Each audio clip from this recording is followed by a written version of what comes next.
Hello everyone, welcome back to this channel. All of you must have had headache at some or the other time, right? Well, there are different types of headache. Watch this video of mine on the same topic. In this video, let's discuss about one of the commonest types of headache, that is migraine. Do make sure you watch this video till the end so that you get some tips about simple but important day-to-day measures to tackle this annoying problem. And if you're not subscribed to this channel, make sure you subscribe to the channel, hit the bell icon so that you get regular tips to keep yourself healthy and happy.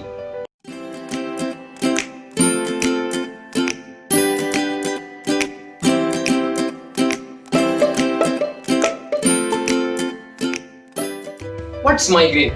Is it just a headache? Well, not really. Migraine is rather a group of symptoms, headache being the most common one. You may have heard of people complaining of headache continuously for 2 to 3 days, right? Does it happen in migraine? Yes. An attack of migraine may last somewhere between less than 4 hours to more than 72 hours. And how frequently does it happen? Well, this too can vary from somewhere between 1 to 2 episodes in a year to 1 to 2 episodes every week, with absolutely no effect during the symptom-free period, which means there is no after effect of migraine on the sufferer's health. Usually the onset happens during childhood or adolescence and almost never beyond the age of 30. But for a sufferer, definitely it can persist beyond the age of 30. You may have heard of people complaining of flashes of light in front of their eyes before they get the headache. Now what is this? This is the aura of migraine. Well, many may not get it. So basically, there are two types of migraine. Migraine with aura, called as the classical migraine, and migraine without aura, called as the common migraine. Now, let's look at this aura in detail.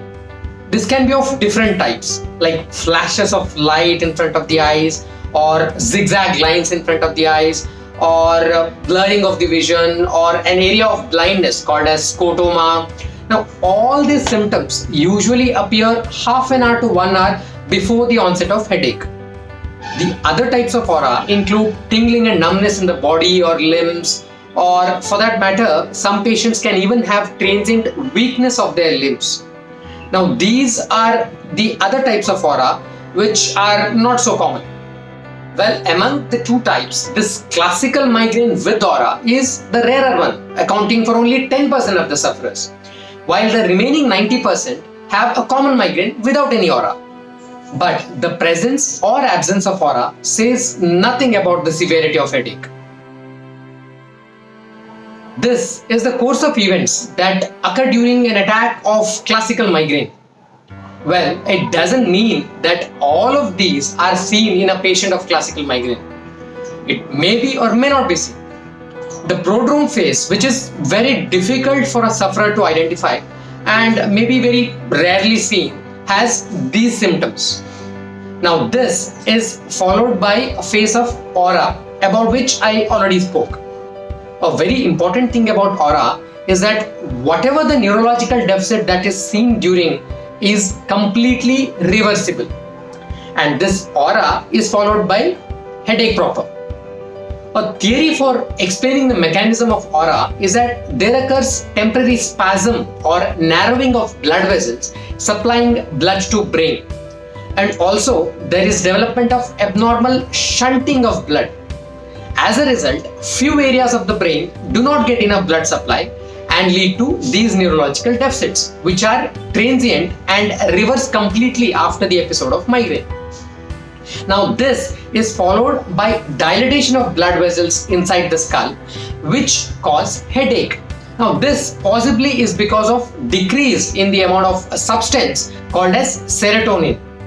Now, there's another theory for explaining the headache during migraine that is called as neural theory. Now, according to this theory, the headache is because of some inflammatory changes happening in the brainstem. The headache is mild to begin with, but its severity keeps on increasing till it becomes really throbbing in nature, usually on one side, and is exaggerated by movements or any other activity. Now, this is usually associated with photophobia and phonophobia. That is, the sufferers usually prefer to lie down in a quiet, dark room. Now, this is also associated with nausea and abdominal discomfort and usually ends with forceful vomiting. And the sufferers usually tend to fall asleep after this vomiting. Only after few hours of sleep, the headache relieves. But there may be variations in these, and a migraine may not involve many of these classical symptoms. The recovery phase of migraine involves all these symptoms. Fatigue being the most common one, and sometimes it's also referred to as migraine hangover. As I told previously, this duration of attack as well as the frequency may vary from person to person, and even in a given person, it may be different at different times. As you can see, depending on the severity, frequency, and the associated symptoms, migraine can cause great amount of distress to the sufferer in the form of loss of working hours, study hours, etc. With obviously the risk of missing out on an important day or meet or exam. This is especially true for a patient of classical migraine with aura, headache, vomiting, and all that.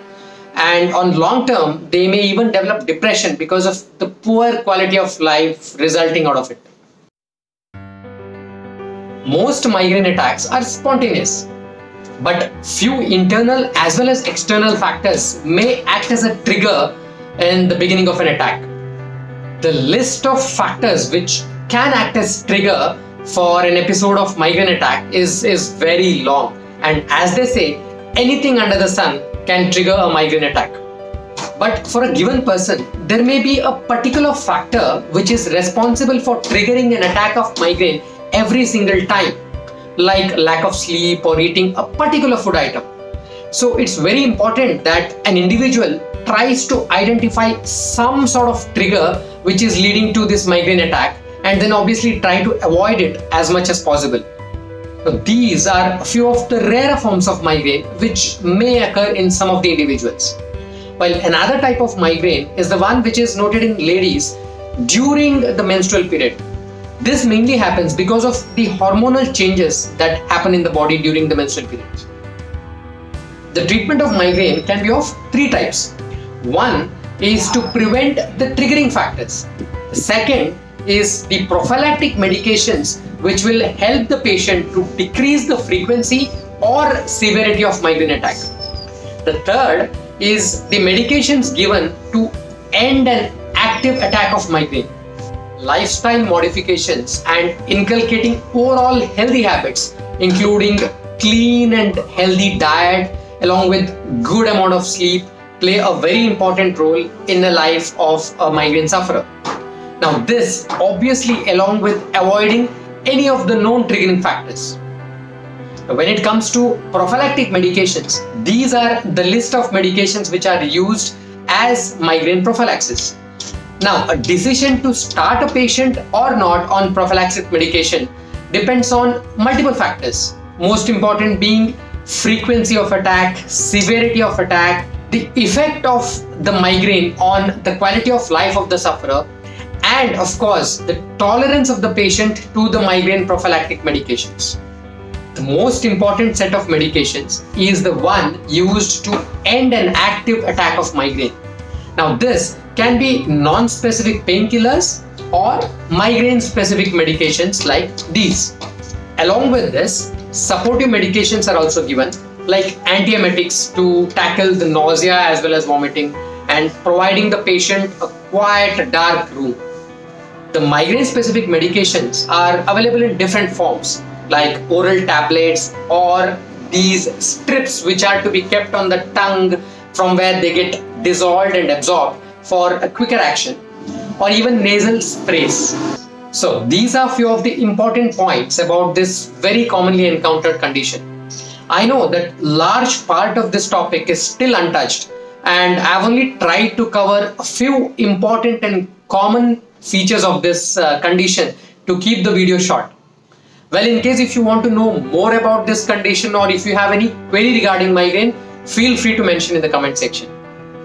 Meanwhile, if you like this video, make sure you hit the like button, share it with your friends and family, And for more health and wellness related videos, subscribe to this channel. Thank you for watching.